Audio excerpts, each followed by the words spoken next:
on the phone, it is a pleasure to welcome to the program a professor of history at Columbia University, author of The Deluge, and his most recent is Crashed: How a Decade of Financial Crises Changed the World. Adam Tooze, welcome to the program. Hi, thank you for having me on. Now, we're almost to the day, I guess maybe 4 or 5 days, but pretty close to the 10-year anniversary of Lehman's meltdown, essentially, which was really the bell ringing in terms of this financial crisis. I think there's not necessarily a sense for most folks in this country how sort of international this crisis was at that moment. Can you, before we go back and sort of do a run up to what happened in this country, and the sort of the political decisions that followed in its wake, can you give us a sense of why there was the impact internationally and why for a crisis that emanated presumably in the United States? Well, it's because the global banking system is so deeply interconnected, and so American banks like Lehman do a lot of their business in what are, for American banks, offshore centers like the City of London. American money market mutual funds were deeply invested in the debt of European banks.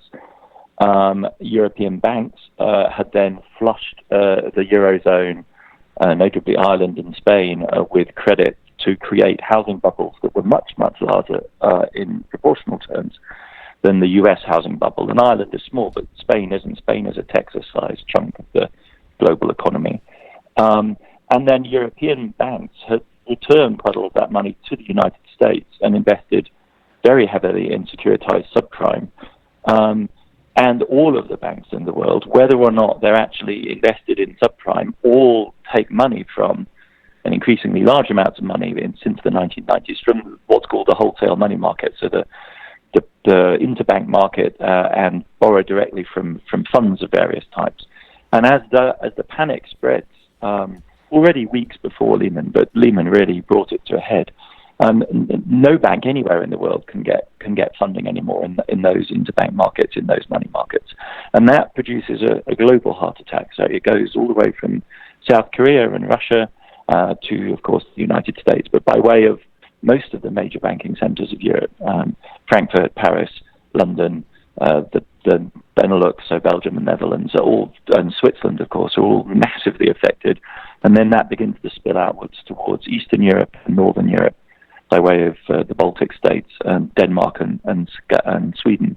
So it's truly an interconnected system. Globalization is for real. Banks are at the cutting edge of it. And so a crisis anywhere affects everyone.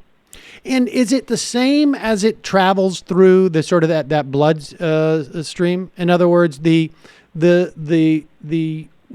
what was problematic in the States was the same as or created the same problem internationally, or was it a change depending on the locality, or how downstream from the initial heart attack, I guess, was. I mean, and explain to us, like, are we talking about sort of there's just no liquidity, or is it just that everybody basically called in their chips at the same time?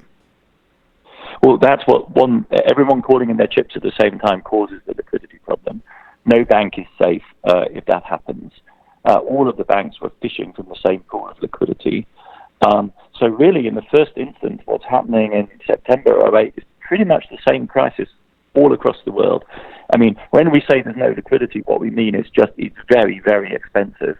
And it was marginally more expensive in Europe to get dollar liquidity than in the US. But that was enough to cause an absolute crisis in Europe.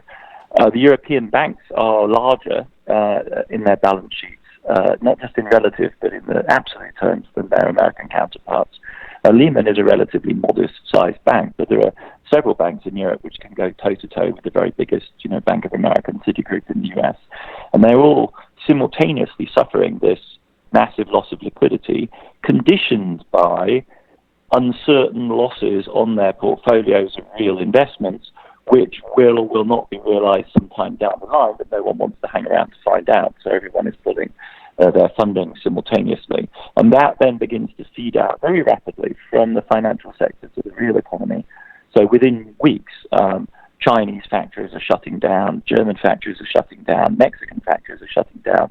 This moves very quickly from being a real estate crisis to being a banking crisis to being a crisis of the whole world economy. The most rapid fall on trade ever recorded happened. I'm sorry, Professor, we're losing you just a little bit. Yeah. I don't know if it's... So the most severe collapse in global trade ever recorded happened in the final months of 2008. So, this moves very quickly from being a real estate crisis to a banking crisis to a full-blown economic crisis.